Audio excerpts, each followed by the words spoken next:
दिवस उद्याचा सवडीचा, दिवस उद्याचा सवडीचा, रविवार माझ्या आवडीचा, रविवार माझ्या आवडीचा. नमस्कार मुलांनो, मी पूजाताई. बघता बघता आलाच की रविवार. आजच्या गोष्टीत कोण कोण भेटणार आहे बरं तुम्हाला? रमण नावाचे एक सुतार काका आणि एक छोटी बाहुली. तर ह्या रमण काकांना ना खूप गर्व झालेला असतो. ही बाहुली कशी बरं खोड मोडते त्यांची, ऐकूया. चला, गोष्टीचं नाव आहे गर्वाचं घर खाली.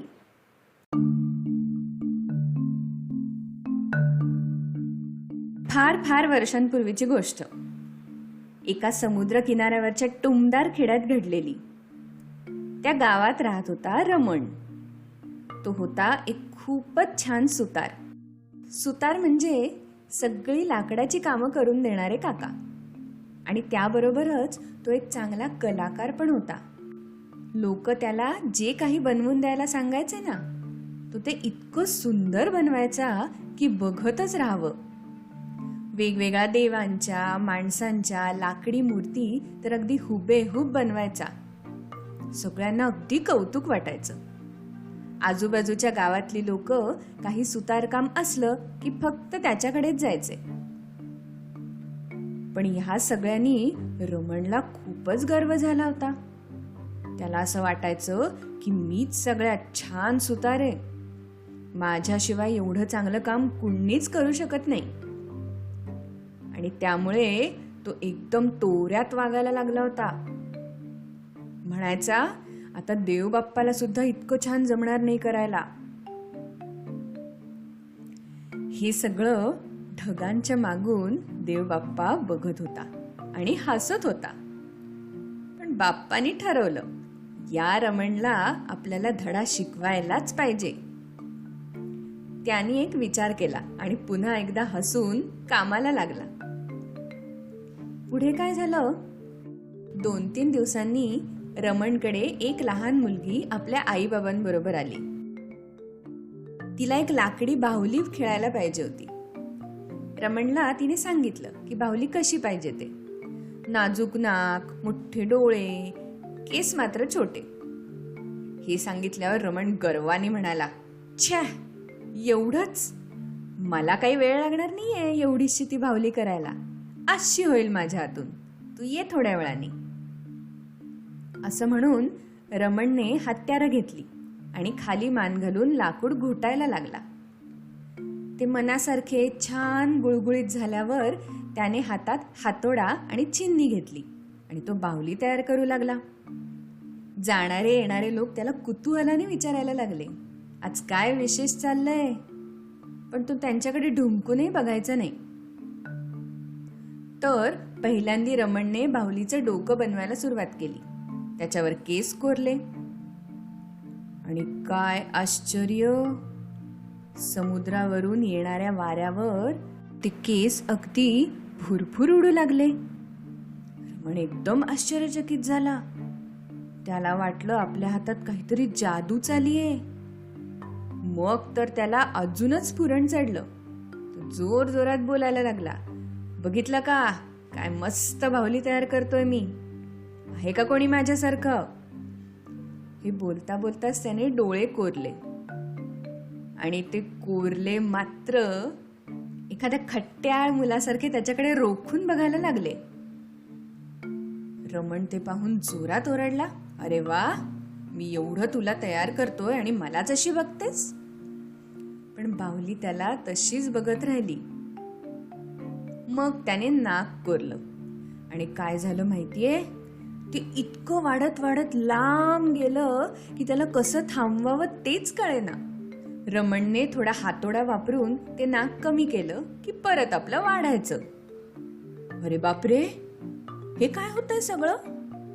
रमण विचार करायला लागला. शेवटी त्याने बाहुलीचे ओठ कोरायला घेतले तेव्हा कुठे नाक वाढायचं थांबलं तिचं.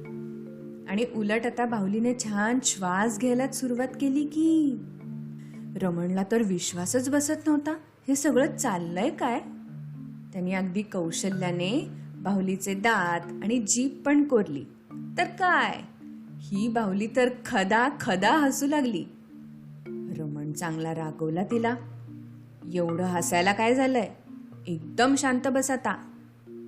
बाहुली हसायची तर थांबली, पण तिने आपली जीभ ओठाच्या बाहेर काढली आणि असं करून रमणला वेडावून दाखवायला लागली. रमणने ठरवलं, या बाहुलीकडे लक्ष देण्यात काही अर्थ नाहीये आत्ता, नाहीतर माझं काम काही पूर्ण होणार नाही. असं म्हणून त्याने आपलं काम पुढे चालू केलं. हनुवटी, गळा, खांदे, पाठ, पोट, हात सगळं अगदी जसं हवं होतं तसं कोरून झालं. रमण स्वतःवरच नेहमीप्रमाणे खुश झाला. जरी बाहुलीचं नाक मात्र मोठंच्या मोठं होतं तरी सुद्धा त्या खुशीत असतानाच त्याला एक झटका बसला. बाहुलीनं तिच्या नुकत्याच कोरलेल्या हाताने रमणचा केसांचा टोपच ओढून घेतला होता. रमणला काही खरे केस नव्हते, त्यामुळे तो टोप घालायचा. तर तो हातात घेऊन अगदी खो खो खो करून ही बाहुली हसत राहिली. आजूबाजूची लोक सुद्धा अगदी पोट धरून हसायला लागली. खरं म्हणजे असं कोणाला हसू नये बरं का, पण काय करणार, हे सगळं एवढ्या पटकन झालं की कोणालाच हसू आवरेना. रमण अगदी खजील झाला आणि मनात म्हणाला, हे मात्र फारच झालं आता या बाहुलीचं. आणि बाहुलीला म्हणाला, काय हे असं करतात का सगळ्यांसमोर? दे बघू माझा केसांचा टोप. अजून तू पूर्णही झाली नाहीयेस तरी तुझे हे प्रताप. जेव्हा पूर्ण होशील तेव्हा काय काय करशील मग? बाहुली काही रमणचा टोप देत नाही परत, अगदी हातात घट्ट धरून बसते.